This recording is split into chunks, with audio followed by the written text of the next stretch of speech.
Hello everyone and welcome back to a new video.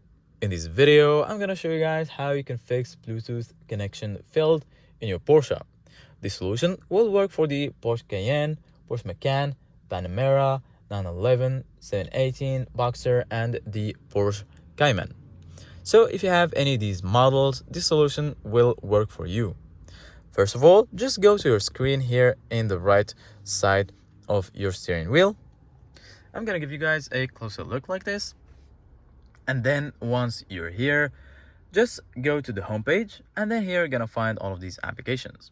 Go ahead and click on devices. Once you click on devices, you're gonna find all of your saved devices right here. From here you can connect new devices and so on. Here you're gonna find your settings.